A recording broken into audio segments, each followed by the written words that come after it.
So the most recently announced cards in the Blizzard official voting for cards of whether or not to reveal a whether to reveal a gnome card or a goblin card, Illuminator won on November 12th.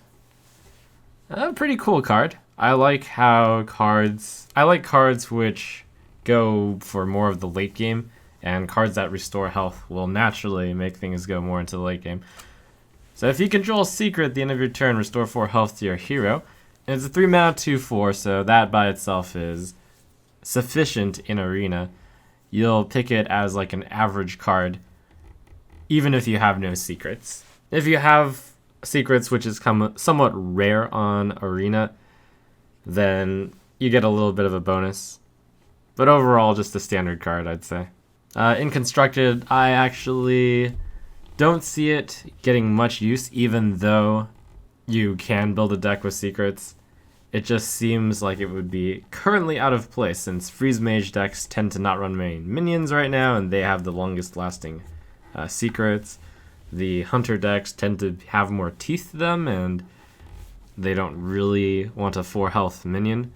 The Paladin secrets get revealed very quickly, and tend not to be in the control style anyways. Possibly this card is good in a mage mid-range control deck with the Kirantors and the Mad Scientists. Maybe. It would put it more towards a control deck since you're getting health and lasting longer. Let's see, another card that's been recently revealed is the Goblin Sapper. Another 3 mana 2/4. In Arena, the chances that the opponent's going to have 6 or more cards in hand is very, very rare, so it should just be counted as another 3 mana 2/4, which is kind of acceptable as a card just to pick because of the stats. It's on the lower end of things. In Constructed, I anticipate it's going to be much the same. One thing that a lot of people have mentioned is when I was talking about Clockwork Giant, I didn't talk about the synergy of the milling type decks, where if you play cards like Mukula or Cold Light Oracle, how you can get the benefit of less mana. It would be the same case of the Goblin Sapper. If you see a deck with Clockwork Giant in it, you would probably also see the deck have Goblin Sapper, is all I'm going to say. Although I don't think it's going to see much play either. Another card recently revealed is the Goblin Auto-Barber. That card is incredible in Arena. We're talking Yeti level and possibly better than Yeti level. So 2 mana 3/2, that's already good. And then you add in the battle cry of half a deadly poison. So that's draw half of a deadly poison, which would basically be when you're giving your weapon +1 attack as a rogue, it's basically you're adding 2 damage. So it's almost like SI7 Agent, where you split out the 2 damage over 2 turns. The battle cry, basically. It's almost like drawing a backstab and then playing it. Slightly less good than that. But the point is, that battle cry of give your weapon +1 attack is almost as good as draw a card. 2 mana 3/2 draw a card is insane. In some cases, that card that you draw happens to be really good. So in Arena, this card is going to be a very, very, very high pick. In Constructed, it's going to open the way for...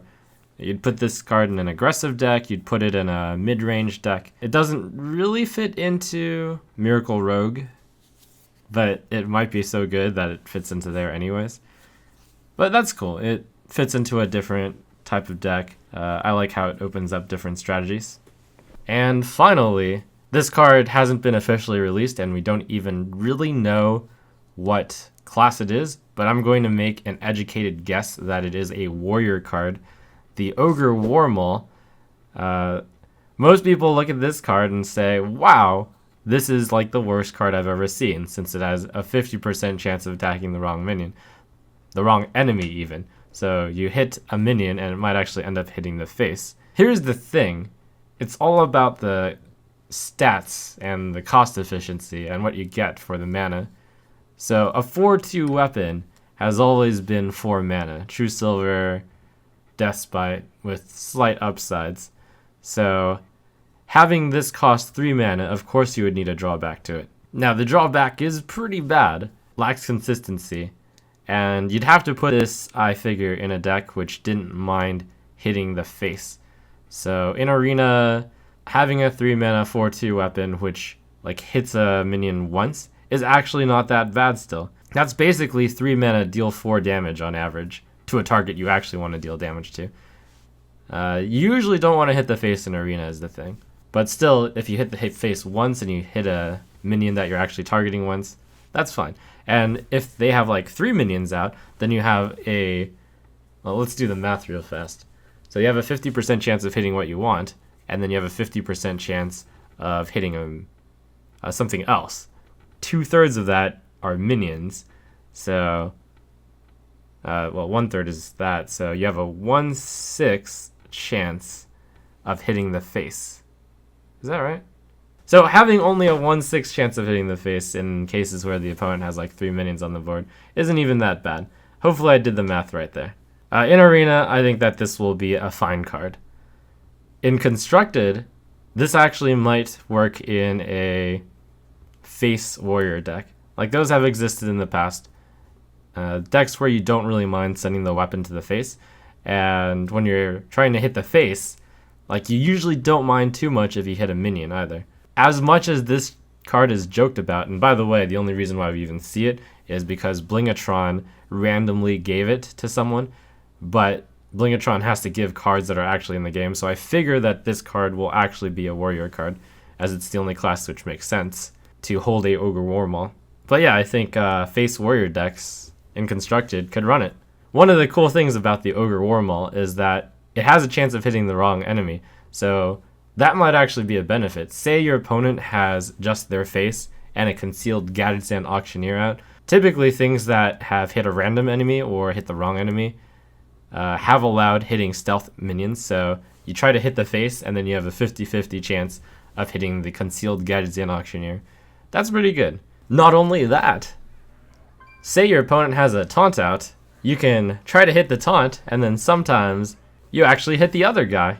So that's another kind of bonus. So it rewards contingency thinking, like where you have to think about, okay, if this happens, then great, I hit my target. If this happens, then, oh, well, I need another plan. You get what you pay for 3 mana. It's a discount on something that should cost 4, but obviously has a rather severe drawback. And I like cards which are basically discount bargains, where you have some other downside to them. Goblins and gnomes. Goblins and gnomes. Both are super brilliant, but you would never know. Everything they seem to make is faulty or explode.